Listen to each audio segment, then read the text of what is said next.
friends and family of the internet, folks, we have to talk about this. I just realized that Louisiana has the highest 3 years in a row consecutively, the highest rate of children with ADHD.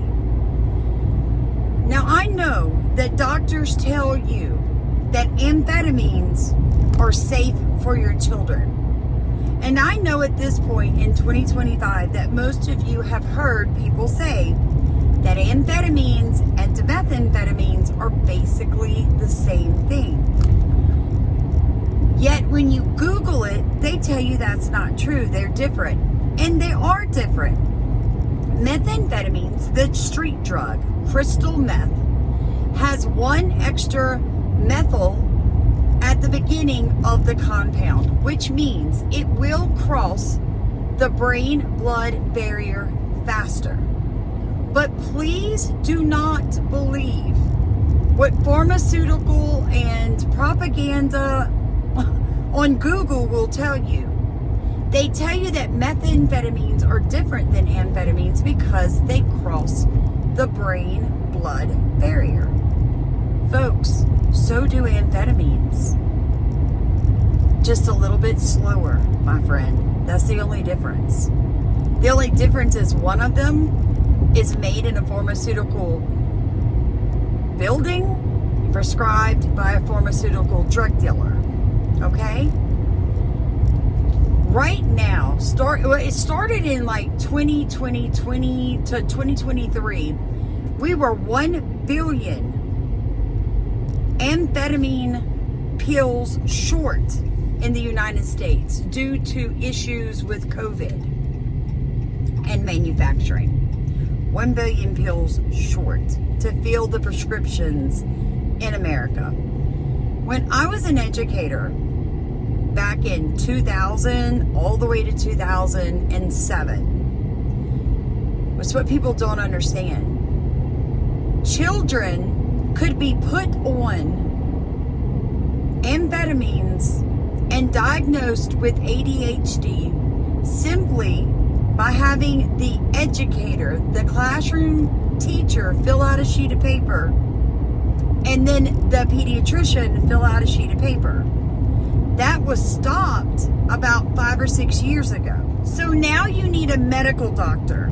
But I'm not going to lie to you guys. All the years that I taught special education, and even when I was working as a regular ed teacher, I always had all the special ed kids in my class because I was certified. I would also get the emotional and the behavior disorder children because I was certified. They'd put them in Miss Sam's class. Let me explain this to you guys. In all the years that I taught, in all the thousands of kids that I have educated, never, not one time, did I sign my name to a sheet of paper okaying the drugging of children. Even before I became an addict myself, I knew that those medications should never be given to children. Now, listen to me, because some of you right now have children who are ADHD, grandchildren, nieces and nephews, and you are foaming at the mouth because I just said children should not be medicated. Statistically, all these kids are medicated, but less than 10% receive behavior modification and therapy for the behaviors that you're medicating. So in other words, rather than working on problem solving the behavior, we drug them. Now, you may not like that, and I'm okay with it. But see, I have a master's plus 21 hours and 4 certifications to teach. And as an ex-addict, I am telling you, your children should not be taking any medications that are the exact same thing as a street drug called methamphetamines. So that is my public announcement for the day. I have above me put all the research and description. I will also put some of that research. It is up to you as the parent to decide whether or not you want to, what my daddy would call, doping your kids. Because see, when they turn 18, they stop giving them the prescription. But by that point, their brain, because what amphetamines do is it backflushes dopamine serotonin, and other chemicals all throughout the brain. So when a child turns 18, they're no longer considered children, they're considered adults.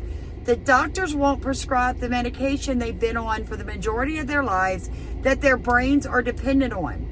So now the child goes through extreme anxiety and detox, and they find other drugs to try to raise their dopamine and serotonin levels, because you have falsely been producing them through pharmaceuticals for so long that these children grew up, their brains are not normal. Not because they have ADHD, but because you gave them medications that changed the functioning of their brain when they were children.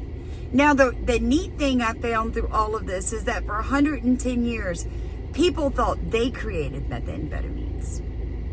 Come to find out, there is a tree in Texas, 2 different types, that chemical is inside that tree, along with nicotine and mescaline, or one of those other drugs people like to do. So these drugs weren't created by man. These chemicals were created by God. I just think they're being extremely overused right now in North America. And statistically, I am correct.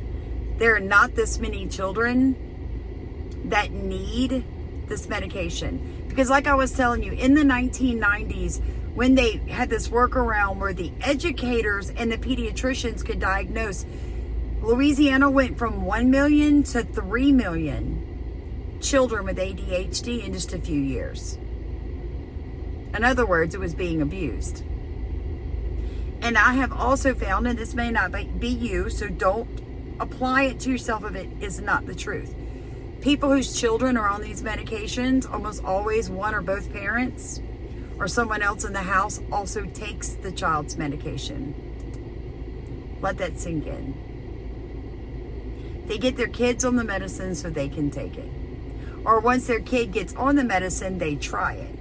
And then everybody gets addicted. So now you got a family tradition. I love you guys so much. If you'd like to be on our newsletter and our Zoom, group up with people that are like-minded, learn things about our Constitution, how to can food, and just meet people that will be there for you if the crap hits the fan. Look in the top of comments. We were demonetized for speaking truth, and this is a way that we help pay our bills while we're fighting with YouTube over money.